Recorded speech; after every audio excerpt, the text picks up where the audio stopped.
Vamos começar este momento com uma palavra de oração. Santo Deus, nós agradecemos a Ti pela Tua bondade e misericórdia sempre tão presentes e sempre tão imerecidas. Nós vemos como o Senhor é bondoso conosco, nos ama em Cristo Jesus, o Senhor nos preserva a vida, o Senhor cuida de nós.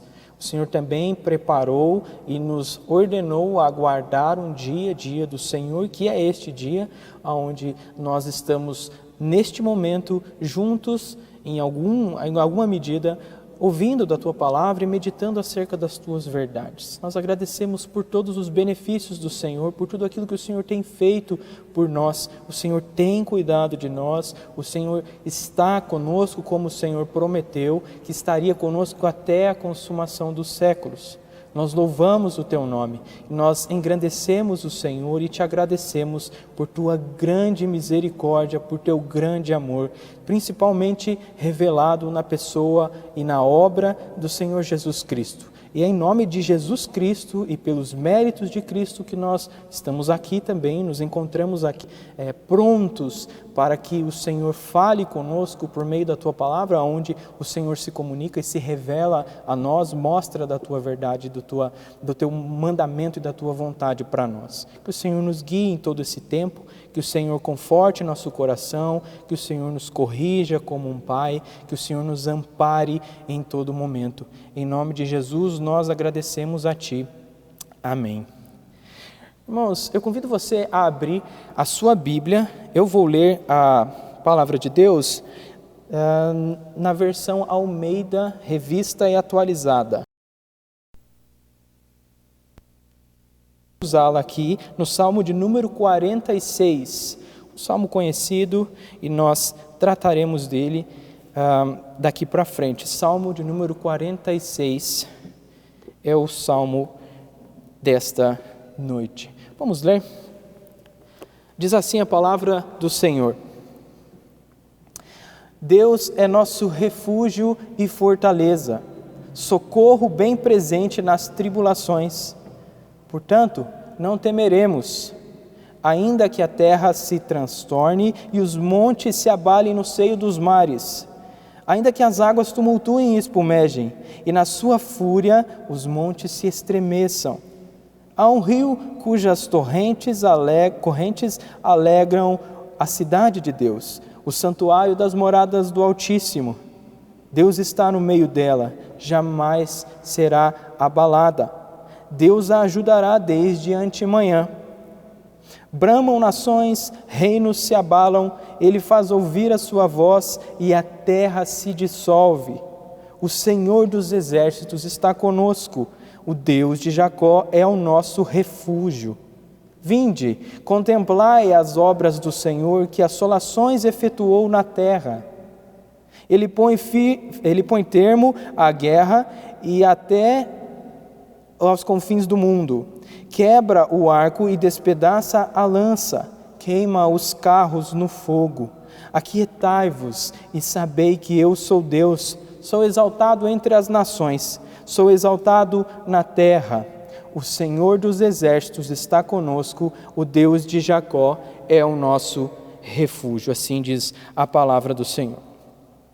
Irmãos, eu imagino que você conheça bem a peregrinação do povo de Deus no deserto, rumo à terra prometida, Canaã prometida. Nós vemos a partir do Êxodo, então, a partir do momento onde Deus liberta o seu povo e leva o seu povo em meio ao deserto, caminhando até a terra prometida. Há um episódio nessa peregrinação que nos salta aos olhos e é dramático, traz toda a diferença para a história do povo de Israel, inclusive nesse momento de peregrinação. Nós vemos que em determinado momento, isso está registrado no livro de Números capítulo 13, que alguns espias ou espiões foram enviados à ordem de Deus, a mando de Deus, até a terra prometida. Eles estavam às fronteiras da terra prometida para que esses homens então fizessem uma varredura, fizessem uma sondagem daquela terra para que pudessem conquistá-la. Estava chegando, estava às portas aquilo que Deus tinha prometido. Mas, depois que esses 12 homens foram enviados, 12 homens voltaram 10 desses homens trouxeram relatórios com um tom pessimista. Era a terra prometida, eles estavam ali às portas de alcançar, de chegar, de atingir aquilo que o Senhor tinha prometido, mas 10 desses 12 trazem relatórios pessimistas, vêm dizendo coisas acerca da realidade que eles viram lá, que eram para que a fé daquele povo acabasse sendo considerada como algo que não ia levar a tudo aquilo que Deus tinha prometido. Antes de ir, Deus tinha prometido: eu envio estes homens porque essa terra que vos dou, o Senhor garantiu, mais uma vez o Senhor firmou para eles que Ele daria essa terra. Mas 10 desses 12 homens trazem um relatório pessimista. Somente 2, Josué e Caleb, trouxeram relatórios mais otimistas. Veja, a mesma realidade. Os 2 que trouxeram um relatório mais otimista, não é que eles negavam a realidade, eles encaravam as verdades. Havia grandes gigantes naquela terra, mas eles disseram que o Senhor prometeu, colocaram sua fé na promessa de Deus e então tinham certeza de que a terra seria deles. Mas o povo se inflamou, não teve o que fazer.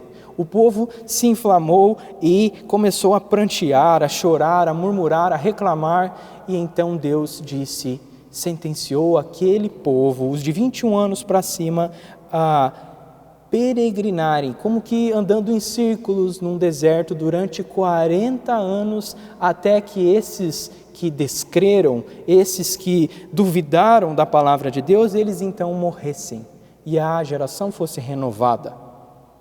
Agora, anos mais tarde, depois desses 40 anos passados, nós temos de novo, depois da morte de Moisés, Josué está à beira da entrada da terra prometida novamente, e ele envia 2 espias até a cidade de Jericó.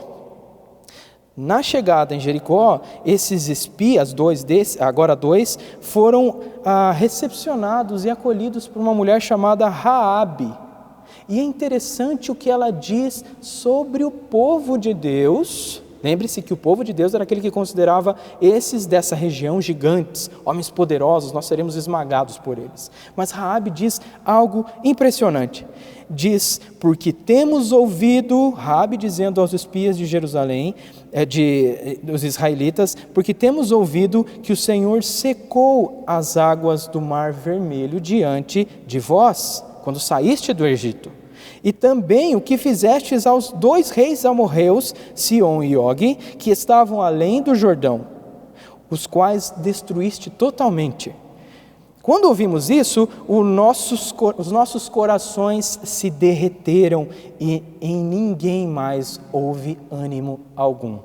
Raabe está dizendo, em outras palavras, nós considerávamos vocês gigantes. Vocês eram gigantes aos nossos olhos. Olha o que Deus de vocês fez. Mas o que isso tem a ver com o salmo que nós lemos? Bom, tem tudo a ver.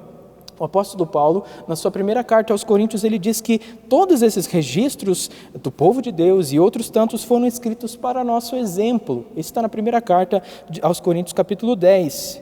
E é óbvio que esse exemplo que nós temos aqui, que eu acabei de narrar, são exemplos péssimos, ou é um exemplo péssimo, essa dúvida. E em nós, há grande potencial de desconfiar das promessas de Deus, de questionar os planos de Deus, de duvidar das promessas de Deus. Há grande potencial em nós por causa da presença do pecado ainda em nós. Nós temos uma fé fraca, ela vacila muitas vezes, e como os discípulos, nós precisamos orar ao Senhor: aumenta-nos a fé. Mas aquele povo e nós precisamos considerar, em primeiro lugar, quem Deus é, em segundo lugar, aonde Deus está, e em terceiro lugar, o que Deus fez. Essas coisas são estruturas, servem como estruturas para a nossa confiança e a nossa fé no Senhor.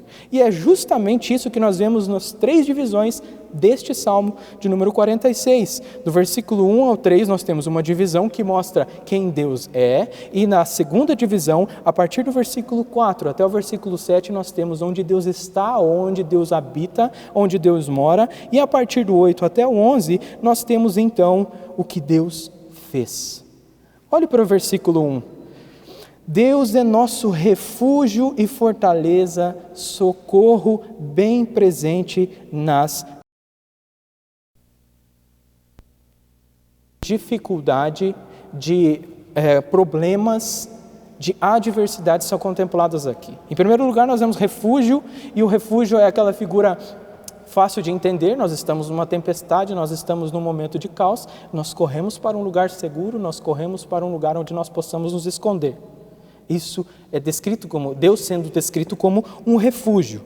A segunda coisa, que Deus é uma fortaleza, ou um forte cercando o seu povo, como se fosse uma muralha de uma cidade, livrando este povo de problemas externos, de guerras, de ofensivas, de ataques de inimigos.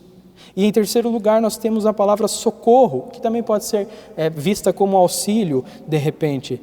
Deus também é visto como aquele que nos auxilia em meio às tribulações. Não que Deus nos livra das tribulações necessariamente, mas que Deus nos livra em meio a elas. Ele está conosco. Isso, logo de saída, nós temos essa informação, essa verdade. Deus não está longe. Deus não é um Deus que está longe e manda um socorro para aqueles que estão aflitos, mas é aquele que é presente nas tribulações. É isso que nós vemos descrito nesse primeiro versículo. Deus é o lugar para onde corremos. Deus é aquele que está à nossa volta.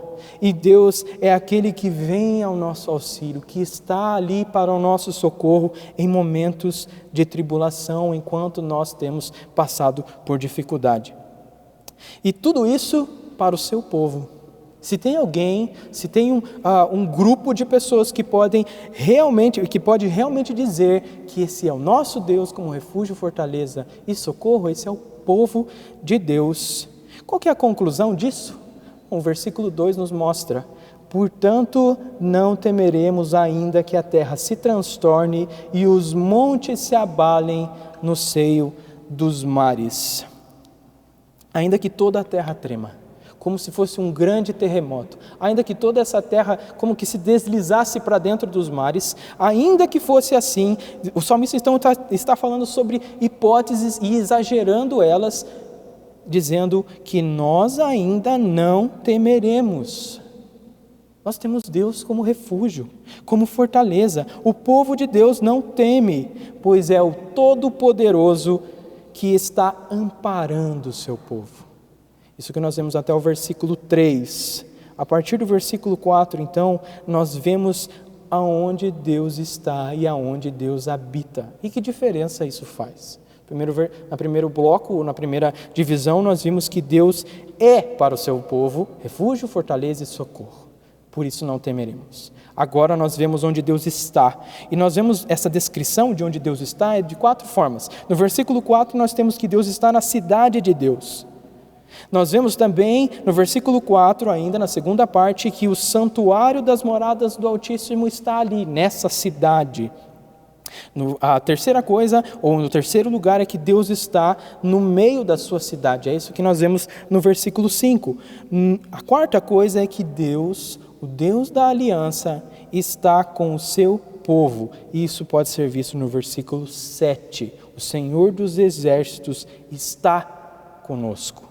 Enquanto a primeira estrofe, então, nós vemos o caráter de Deus, os atributos de Deus, o que Deus é para o seu povo nesses momentos de tribulação, de modo que eles não temem. Então, agora nós vemos que Deus é descrito como estando presente, habitando em meio ao seu povo. A menção do rio, o que nós temos no versículo 4, é uma descrição.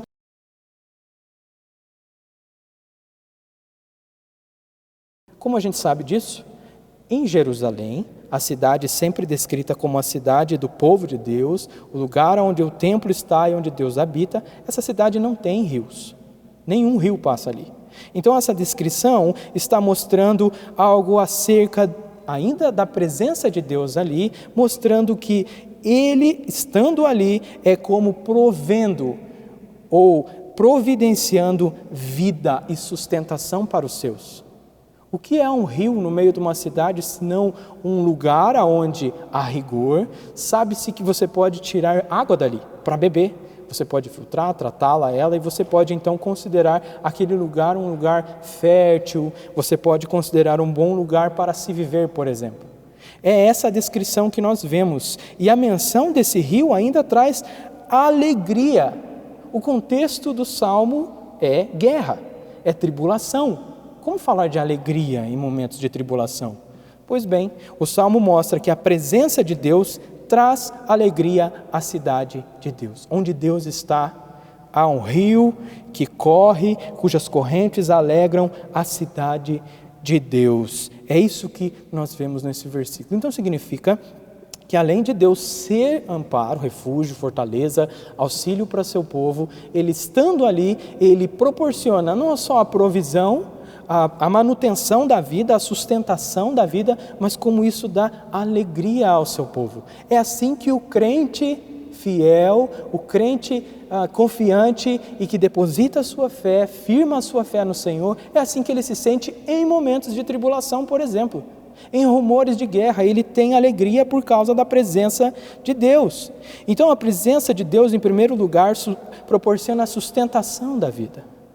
Nós também vemos que Deus habitar com o seu povo, ou em meio ao seu povo, é estar nas moradas do Altíssimo, no santuário das moradas do Altíssimo. O Senhor Deus quis, graciosamente, não por um dever, não por uma obrigação, porque esse não é o nosso Deus. Nós vemos que graciosamente, amorosamente, Deus habita em meio ao seu povo. E nós vemos isso na instituição de levantar o tabernáculo para que Deus então habitasse no meio do povo. E também vemos mais para frente o templo como o lugar, o símbolo da habitação de Deus, do ponto de encontro entre Deus e o seu povo. Esse é um lugar onde mostra ou caracteriza, simboliza a presença de Deus. Em terceiro lugar, ainda nós temos que Deus estar nessa cidade é garantia de estabilidade. É isso que nós vemos no versículo 5. Deus está no meio dela, jamais será abalada. Lembre que antes o salmista, os cantores, cantavam essa canção dizendo que ainda que a terra se abale, nós não temeremos. Mas agora ele está dizendo que o fato de Deus estar no meio da sua cidade com o seu povo faz com que ela não se abale. Nós vemos em quarto lugar ainda que o Deus que tem uma aliança com o seu povo escolheu morar ali. Os versículos 7 e o versículo 11 são iguais, são idênticos, como se fossem refrões ou um refrão de uma canção. E de fato, nós vemos no título desse salmo que ele foi indicado, soprano se cantasse, salmos dos filhos de Corá. Esse é então o refrão do povo de Deus. O nome Senhor, que você deve ter na sua Bíblia como em letra maiúscula, é o nome que é traduzido do nome mais propriamente ligado ao nome da aliança de Deus, Yahvé. Quando você evoca o nome da aliança de Deus, você traz consigo, você traz esse conceito da aliança, você traz à memória então que Deus então tem uma aliança com o seu povo. Isso é reforçado ainda pela expressão Deus de Jacó. Quem é Jacó? Por que Jacó? Não é Deus de Abraão? Pois é, mas Jacó é aquele que é descendência de Abraão e por consequência o Deus de Jacó, que é Deus então da descendência de Abraão e nós somos descendência de Abraão, nós também somos contemplados nessa aliança.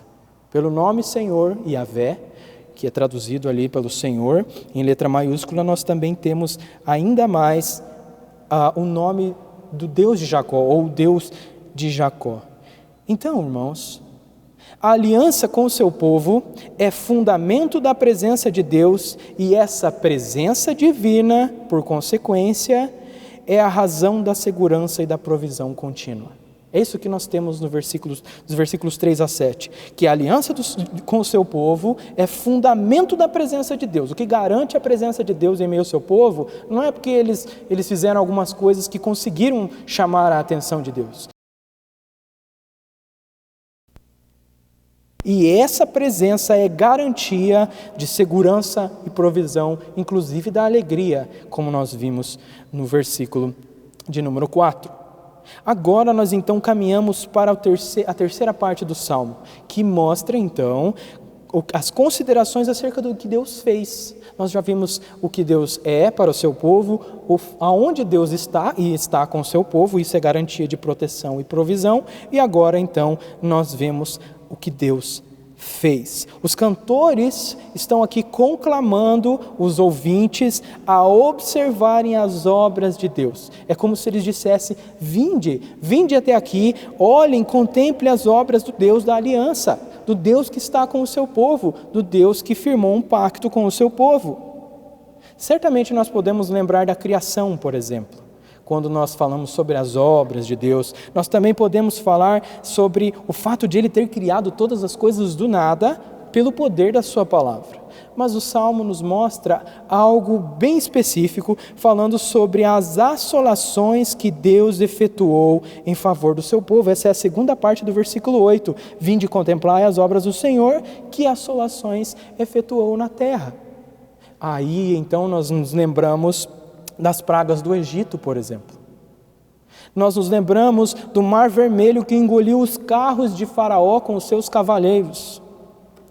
Nós também nos lembramos do exército de Senaqueribe com cerca de 185 mil homens que cercou a cidade de Jerusalém e dizia afrontosamente: nenhum dos deuses das outras nações livraram eles. Eu quero ver se o Deus de vocês vai livrar vocês.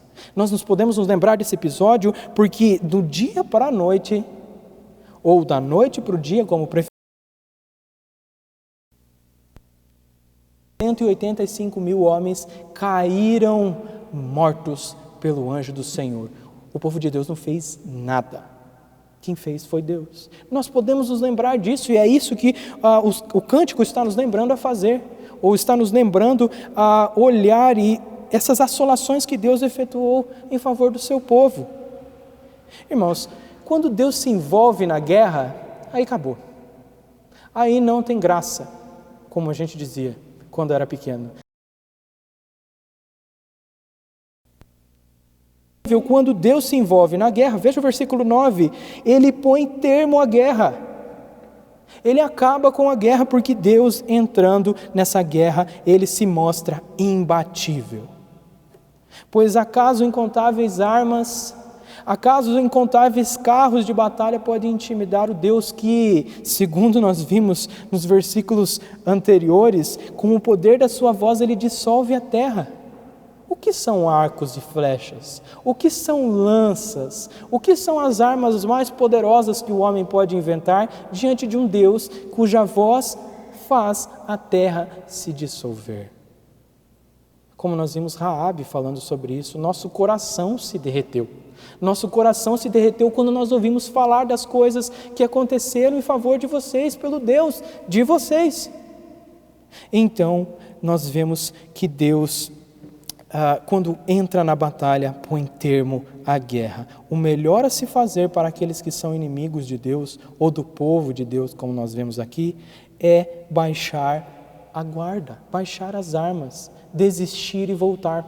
É a melhor coisa, a vergonha é menor.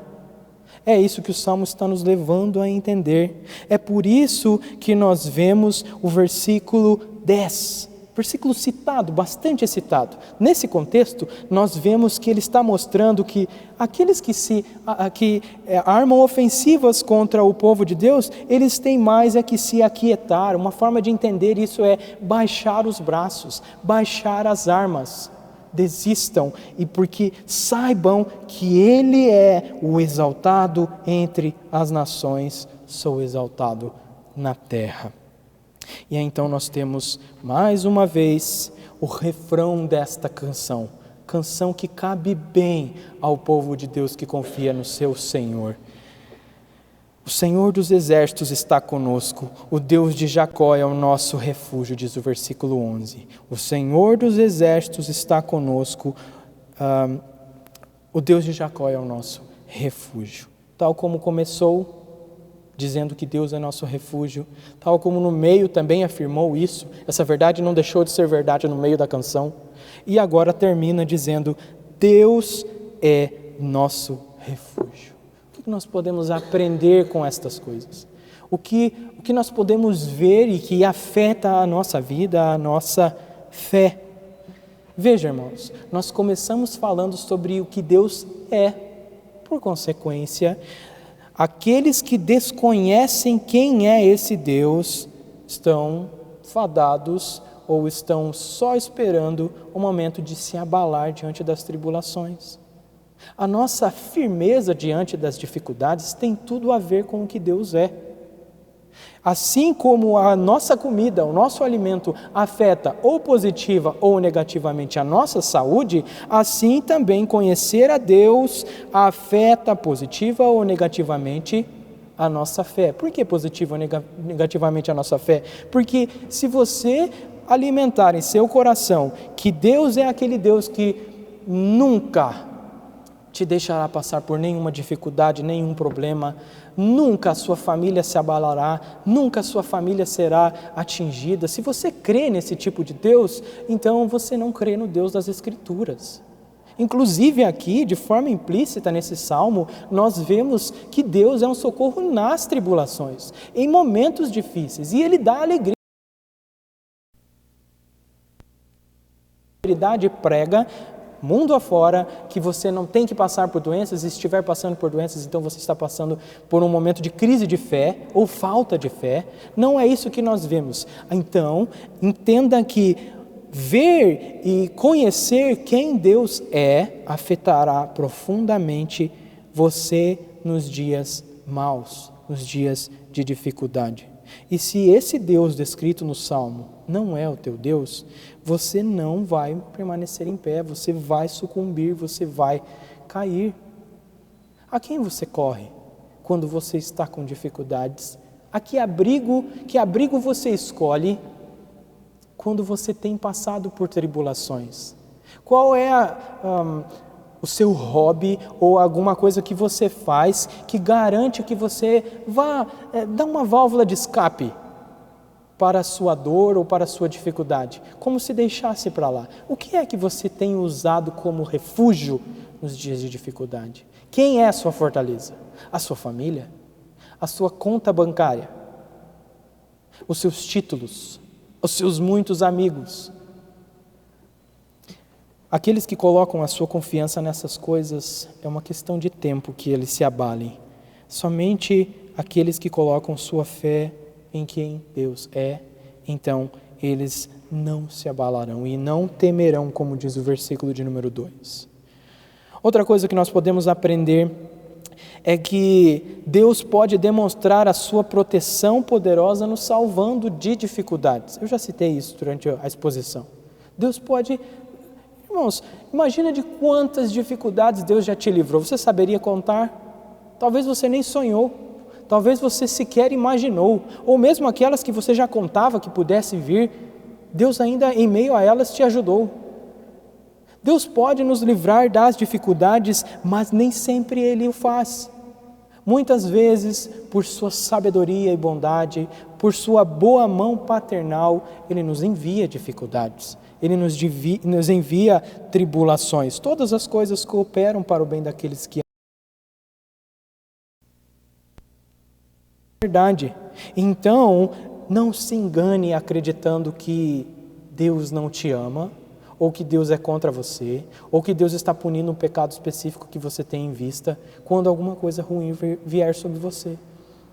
Deus envia tribulações com um propósito, é verdade, com um objetivo específico, mas neste momento fortaleça sua fé no Senhor, busque ao Senhor, achegue-te ao Senhor, busque a sua face e busque, se a sua fé está fraca, peça para que Ele aumente a sua fé e fortaleça a sua fé por meio da sua palavra e ação do Espírito.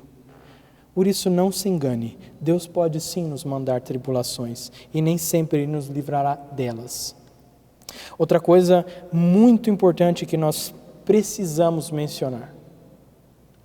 Deus só é um Deus presente como socorro ao seu povo. Você viu, o Salmo cita nações.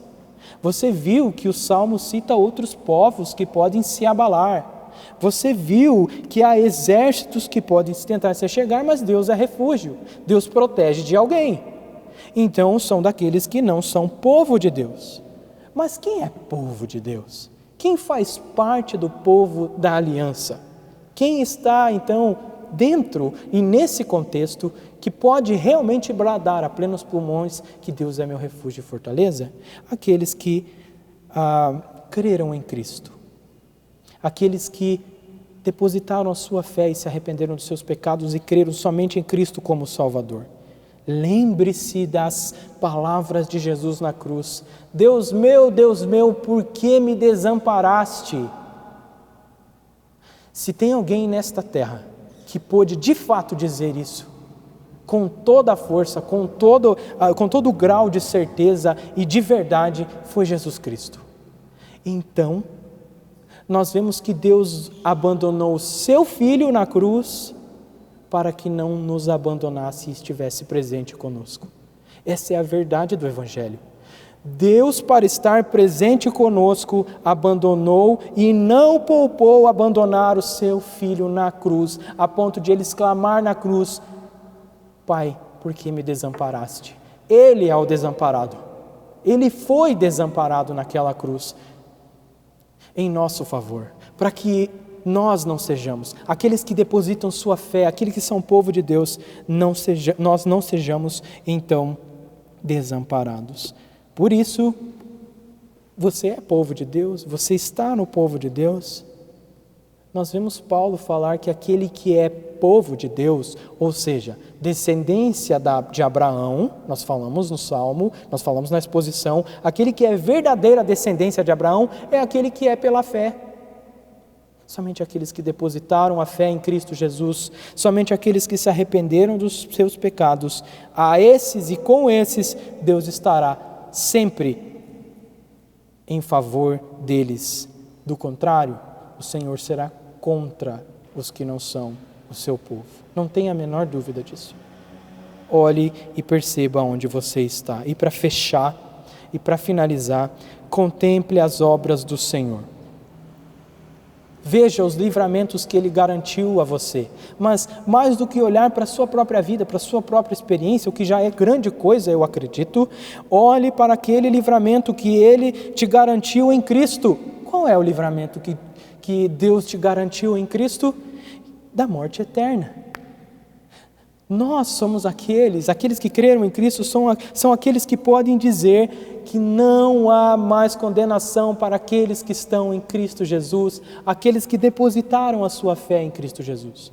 Não há condenação. Você quer maior livramento do que esse? Deus, que antes era irado contra nós, agora nos abençoa com o seu amor, seu cuidado, sua comunhão e sua presença protetora e providente. Esse salmo é o salmo que inspirou Martinho Lutero a escrever aquele tão conhecido hino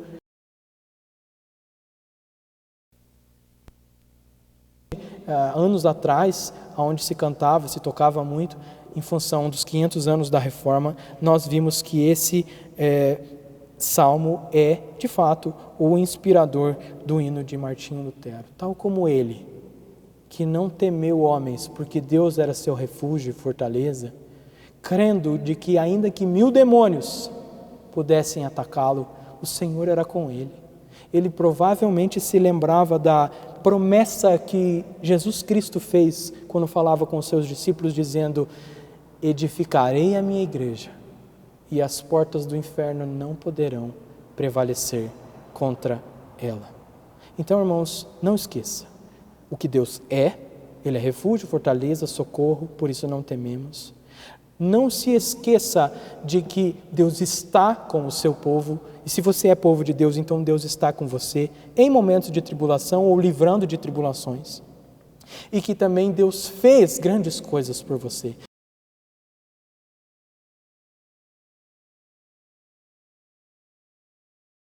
Nunca se esqueça dessas verdades. E agora nós vamos orar mais uma vez. Oremos.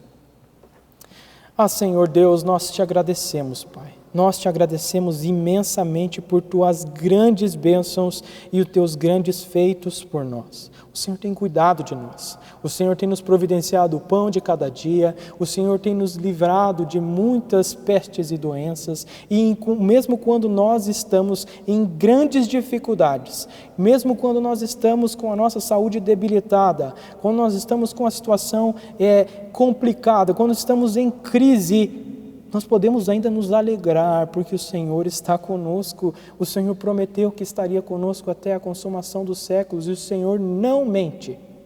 Nós cremos nisso, nós te agradecemos por teu grande amor. Obrigado, Pai, porque o Senhor nos revela em tua palavra, Senhor, que tu és nosso refúgio, socorro e proteção, o nosso auxílio, e por isso nós não tememos.